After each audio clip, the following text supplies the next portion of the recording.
बिस्मिल्लाहिर्रहमानिर्रहीम। अस्सलाम वालेकुम मेरे अजीज़ भाई और बहनों, जैसा कि आप सब लोग जानते हैं कि इस वक्त हमारे मुल्क पाकिस्तान में सैलाबी सूरत हाल है और सैलाब ही ने किस कदर तबाही मचा रखी है।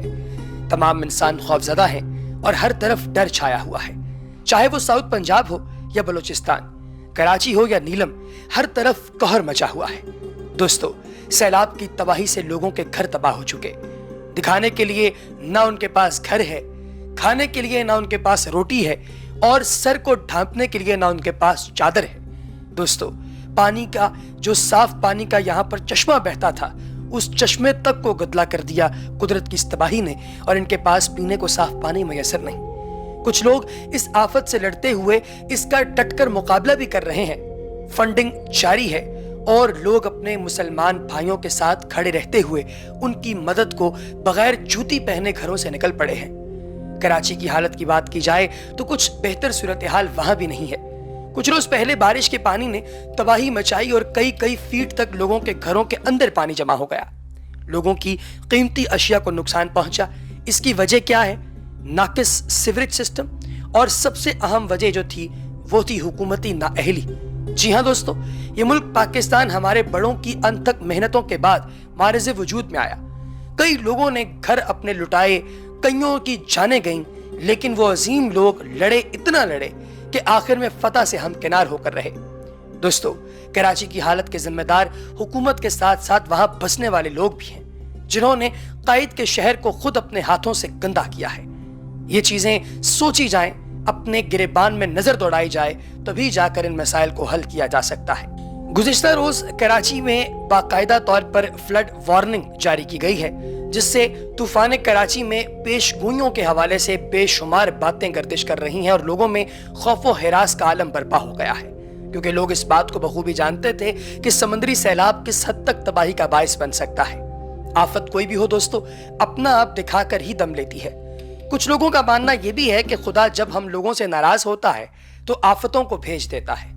लोग खुदा को फिर से याद करें और उसकी तरफ रुजू करें। दूसरे ममालिक में अगर समंदरी सैलाब की बात की जाए तो तबाही का अंदाजा लगाया जा सकता है।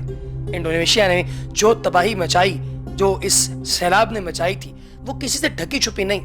वहां पर भी कहा यह जाता है कि मस्जिदें इस सुनामी में महफूज रहीं, मस्जिदों को कोई नुकसान नहीं पहुंचा और लोगों ने अपनी जान जो है ये बचाने के लिए मस्जिदों का रुख किया था। गुज़िश्ता रोज दिन के वक्त ही अंधेरा छा गया और सियाह बादल लोगों के सरों पर मंडलाने लगे।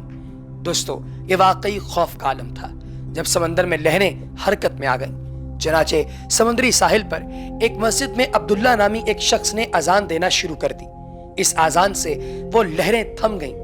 ये वाकई एक मौजज़ा था, एक ऐसा मौजज़ा जो किसी ने कभी न देखा न सुना। इस मौजज़े ने हर तरफ तहलका मचा दिया। इससे जाहिर होता है कि खुदा कितना अजीम है और बेशक तमाम दुनिया उसी की है और वही इस दुनिया पर बरतरी रखता है। आजान की फजीलत का अंदाजा कई और चीजों से लगाया जा सकता है, मगर ये एक मिसाली नमूना था जिसने साबित किया कि अजान दीन का अजीम जुज़्व है। अजान आने वाली बलाओं को रोक लेती है। कुछ लोगों का मानना यह भी है कि बेवक्त अजान देना दीन में वाजिब नहीं और बस 5 वक्त ही अजान दी जा सकती है, मगर प्यारे अहबाब, ये बात कहीं पर मौजूद नहीं। ना तो कुरान और हदीस के अंदर ये बात मौजूद है और न ही इस बात से ये जाहिर होता है कि अजान की वजह से कुछ ऐसा हो सकता है। अजान वैसे भी आम मौक़ों पर भी दी जा सकती है। दीन में अजान की मशूलियत का पस मंज़र कुछ इस तरह है कि नबी करीम अलैहिस्सलाम ने जब मक्का मुकर्रमा से मदीना मुनव्वरा हिजरत की तो वहाँ लोगों की तादाद में इजाफा हो गया, जिसके बायस नबी पाक सल्लल्लाहु अलैहि वसल्लम ने लोगों से कहा कि कोई ऐसी चीज़ बनाई जाए जिससे तमाम लोगों को औकात नमाज का पता चल जाए। बाद सहाबा ने कहा कि किसी ऊंचे मकाम पर आग लगाई जाए जिससे लोगों को पता चल सके। कुछ ने कहा कि जो नसारा हैं उनकी तरह नाकूस जो है वो बजाया जाए, और बाज़ ने कहा कि यहूद की तरह सींग बना लिया जाए। चनाचे कुछ साहिबुर राय सहाबा का कहना था कि आग तो यहूदी इबादत है, वो अपनी इबादत को जो है वो लोगों के सामने पेश करने और उसके लिए बुलाने के लिए आग जलाते हैं, और जो बाकी बातें बताई जा रही हैं ये भी जो है वो दूसरों की इबादत की हैं। नाकूस नसारा भी ऐलान के लिए बजाते हैं। तो अभी ये सारी बातें हो रही थी, कोई भी अपनी तजावीज़ पर डिफेंडेंट नहीं हो पा रहा था। तो इसी बारे में एक साहबी ने, जिनका नाम हज़रत अब्दुल्ला बिन ज़ैद था, انہوں نے دیکھا کہ یہ معاملہ بڑا اہم ہے اور نبی کریم علیہ الصلوۃ والسلام تشویش کے عالم میں ہیں، خود بھی بڑے پریشان ہوئے کہ دلی خواہش تھی کہ وہ یہ معاملہ جلد از جلد خود طے کر سکیں اور کوئی حل نکال سکیں۔ تو انہوں نے گھر جا کر جب وہ سوئے تو خواب میں دیکھا کہ بلند پہاڑ پر ایک فرشتہ اونچے اونچے اذان کے کلمات ادا کر رہا ہے۔ صبح آنکھ کھلتے ہی وہ رسول اکرم صلی اللہ علیہ وآلہ وسلم کی بارگاہ میں پہنچے اور اپنا خواب سنایا تو سرکار دو عالم علیہ الصلوۃ والسلام نے فرمایا کہ بے شک یہ سچا خواب ہے، اور فرمایا کہ بلال کو اپنے ہمراہ لو اور کسی بلند جگہ پر جا کر یہ کلمات ان کو بتاؤ اور وہ زور زور سے یہ کلمات ادا کریں کیونکہ ان کی آواز بلند ہے۔ جب انہوں نے اذان دینا شروع کیا تو اذان سنتے ہی حضرت عمر فاروق رضی اللہ تعالیٰ عنہ دوڑتے دوڑتے سرکار دو عالم علیہ الصلوۃ والسلام کے پاس تشریف لے آئے اور فرمایا کہ قسم اس ذات پاک کی جس نے آپ کو حق کے ساتھ معبود فرمایا ہے، ابھی جو کلمات ادا کیے گئے ہیں میں نے خواب میں یہ کلمات سنے ہیں، اور یہ بات سن کر نبی کریم صلی اللہ علیہ وآلہ وسلم نے اللہ کا شکر ادا کیا۔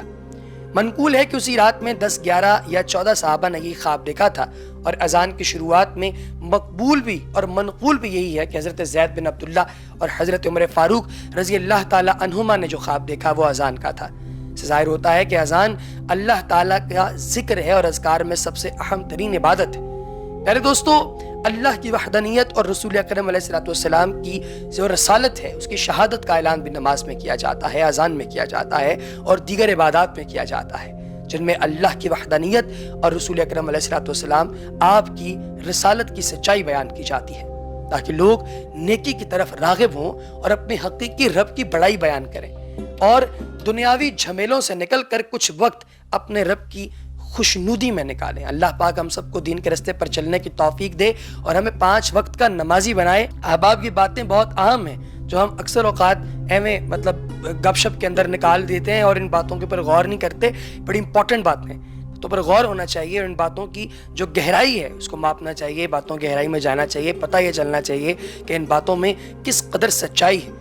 پیارے دوستو، اللہ تبارک و تعالیٰ کی ذات جب کبھی کسی انسان کو موقع دیتی ہے کہ وہ کوئی ایسا معجزہ وٹنس کرے جو کہ وہ اپنی زندگی کے اندر عام روٹین میں نہیں دیکھتا، تو اس کا مطلب یہ ہونا چاہیے کہ اللہ پاک کی ذات اپنے بندے کے ساتھ اتنا پیار کرتی ہے، اتنی محبت کرتی ہے کہ اپنے بندے کو دنیا کے اندر یہ چیزیں دکھا دیتی ہے کہ وہ اپنے رب کی حقانیت کو اور دین کی حقانیت کو، سچائی کو وہ دیکھ سکے، وٹنس کر سکے۔ ہم لوگ ہی ایسے ہیں، اپنی آنکھوں پر پٹی باندھ رکھی ہے شاید، اور ہم لوگ دیکھ نہیں پاتے کہ حقیقت کس قدر خوبصورت ہے۔